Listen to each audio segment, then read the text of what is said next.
Oula, j'ai le nez qui coule, un petit mal de crâne, la fièvre qui arrive. Ok, je tombe malade. Bon allez, je prends un rendez-vous chez mon médecin. Il me dit que j'ai rien de grave. J'ai juste besoin de quelques médicaments pour me remettre sur pattes. Allez, je vais à la pharmacie.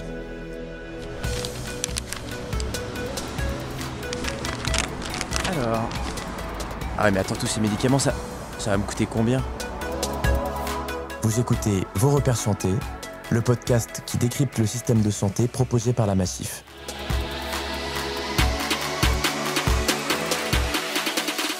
Je m'appelle Marin, et avant, le système de santé, j'y comprenais rien. La sécurité sociale, les complémentaires santé, les remboursements, c'était vraiment obscur dans ma tête. Mais maintenant, j'y vois beaucoup plus clair. Je vous raconte tout. Épisode 4, à la pharmacie. C'est là, bonjour. Bonjour. Je suis dans ma petite pharmacie de quartier. Je me rends compte que je m'étais jamais demandé comment étaient remboursés mes médicaments.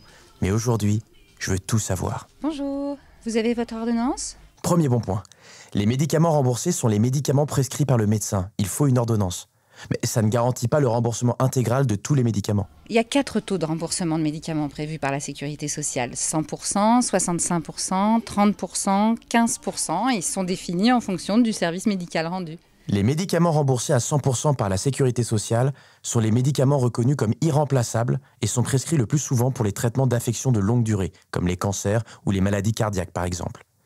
65%, c'est le taux pour des médicaments à service médical majeur ou important, comme le paracétamol par exemple.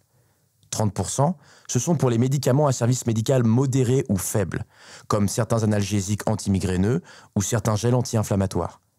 15%, ce sont pour des médicaments à service médical insuffisant, comme par exemple les sirops contre la toux. Merci à vous. Bonne journée, au revoir. Au revoir. Alors, on fait comment pour connaître le taux de remboursement de chaque médicament? Avant, il y avait des vignettes sur les boîtes pour s'y retrouver, mais elles ont disparu. Alors maintenant, pour en savoir plus, n'hésitez pas à demander le taux de remboursement de vos médicaments à votre médecin lors de la consultation ou à votre pharmacien. Si vous avez une mutuelle, elle prendra en charge le ticket modérateur. Et oui, ce qui reste à payer après le remboursement de l'assurance maladie, c'est le ticket modérateur. Et c'est là où ma mutuelle intervient. La plupart des contrats de complémentaire santé remboursent le ticket modérateur pour la pharmacie à 65%. Vous n'aurez donc pas de reste à charge pour ces médicaments. En revanche, le remboursement de la pharmacie à 30% ou à 15%, de l'homéopathie et de l'automédication ne sont pas obligatoires. Cela dépend des garanties de contrat que vous avez souscrits. Pour ce médicament, je vais vous donner le générique. Attendez, c'est pas le même nom que sur l'ordonnance. Vous êtes sûr que c'est aussi efficace ? Dans sa composition, c'est exactement le même médicament. La seule chose qui peut changer, ce sont les excipients. L'efficacité est exactement la même. Et c'est mieux pour le remboursement. Les pharmaciens sont tenus de vous donner les médicaments génériques s'il n'y a pas de contre-indication de la part de votre médecin. Le générique est remboursé comme d'habitude. Si vous choisissez un médicament d'origine, c'est-à-dire un médicament de marque, le remboursement se fera sur la base du tarif forfaitaire de responsabilité, c'est-à-dire sur le prix du médicament générique, car il est moins cher.